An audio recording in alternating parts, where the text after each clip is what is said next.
Hello, c'est HR, votre chroniqueur. Alors aujourd'hui, on fait le point tout simplement sur le remake du film Highlander, véritable chef-d'œuvre de la pop culture, sorti en 1986, porté par Christophe Lambert et Sean Connery et réalisé par Russell Mulcahy. À la base, le film avait l'histoire suivante. Nous avons un Écossais, Connor MacLeod, qui devient immortel en 1536. Il passe les siècles en combattant d'autres immortels, en leur coupant tout simplement la tête. Les combats au fil des années sont extrêmement durs et il arrive en plein New York en 86 avec un cursus de vie assez important où il doit délivrer apparemment son dernier combat face à l'immortel Kurgan.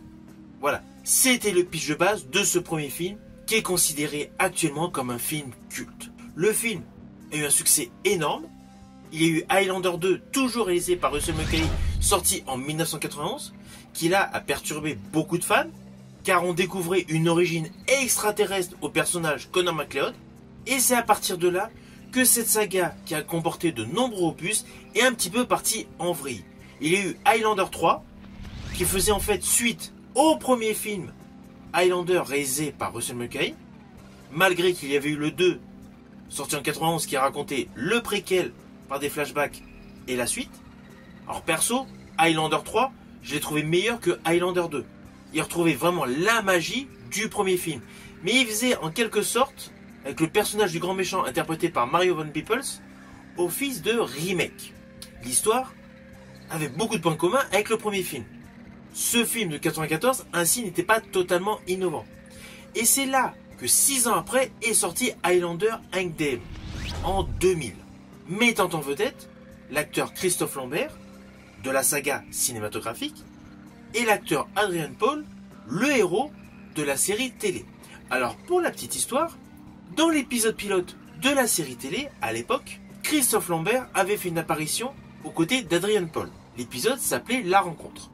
Mais bon, ce quatrième Highlander sorti en 2000 était décevant, malgré quelques points qui faisaient raccord avec le premier film de Russell Mulcahy, et une performance assez remarquable de l'acteur chinois Donnie Yen. Mais en dehors de cela, cela faisait plus spin-off de la série télé. Et là où cette saga cinématographique est complètement partie à volo, c'est avec l'épisode 5. Là, il n'y a plus de Christophe Lambert, uniquement Adrian Paul, dans un opus sorti en 2007 qui a pour titre Highlander, le gardien de l'immortalité. Le film fut extrêmement décevant, et Summit Entertainment a racheté les droits de ce film l'année d'après, pour prévoir le remake du film de 86. Alors là s'ensuit toute une série de réalisateurs et de scénaristes qui ont été rattachés à ce projet de remake, sans aboutir.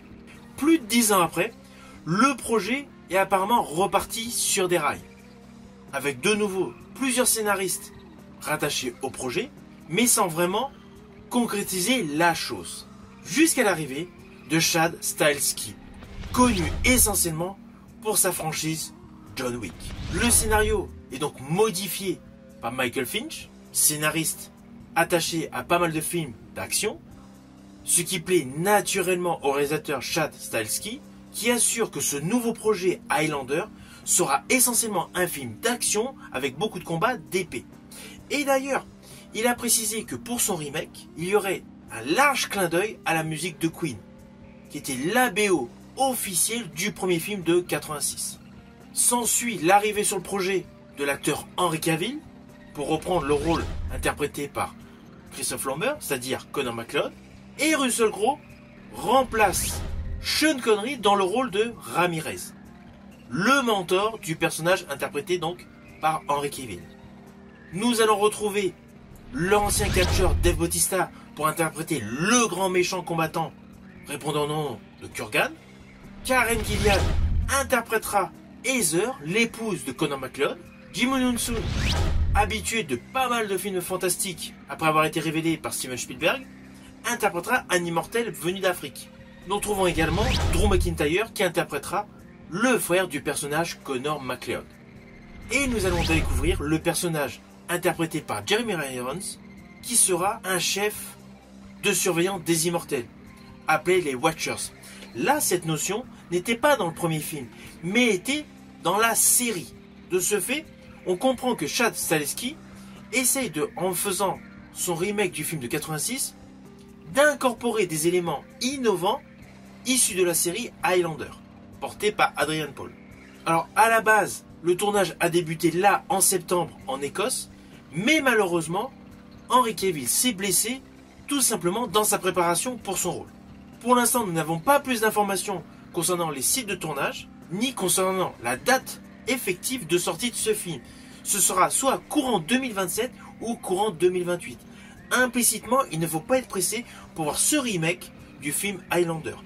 Alors je vous le dis honnêtement, je suis assez perplexe sur les remakes. Il y a pas mal de remakes qui sont essentiellement axés sur l'action et qui gâchent totalement la dramaturgie, l'émotion des films modèles. Je pense tout dernièrement au remake du film The Claw. L'original reste à ce jour, selon moi, le chef-d'œuvre de cette saga The Claw. J'ai un peu peur, malgré ce casting solide, ce réalisateur d'expérience, que le film mythique, que le film culte avec Christophe Lambert soit complètement démoli. Naturellement, c'est un film qui me hype, car le premier film, je l'avais aimé. Donc, je vais suivre cela de près. Mais au vu des suites du film Highlander qui ont été extrêmement décevants, à part, voilà, encore le 3, j'ai peur du nouveau rendu. La seule chose qui me rassure, c'est que dans les premiers rôles, nous avons des acteurs de talent. Je pense à Henry Cavill et Russell Crowe. Je rajouterai même Dave Bautista. Dave Bautista qui à la base était plus un actionneur, du fait de son cursus de catcheur, mais il a démontré un réel talent d'acteur dans certaines compositions, notamment dans Blade Runner ou dans James Bond. Donc de ce fait, la distribution me paraît cohérente. Tout ce que j'espère, c'est que le film ne sera pas centré uniquement sur de l'action. Comme jadis, le remake du chef-d'œuvre de Paul Verhoeven, Total Recall, porté par Arnold Schwarzenegger, revisité en version ultra action avec Colin Farrell. Le Total Recall avec Colin Farrell est selon moi une grosse déception. J'espère que le prochain film Highlander ne sera pas une déception. Dès que j'en saurai plus, je reviendrai vers vous.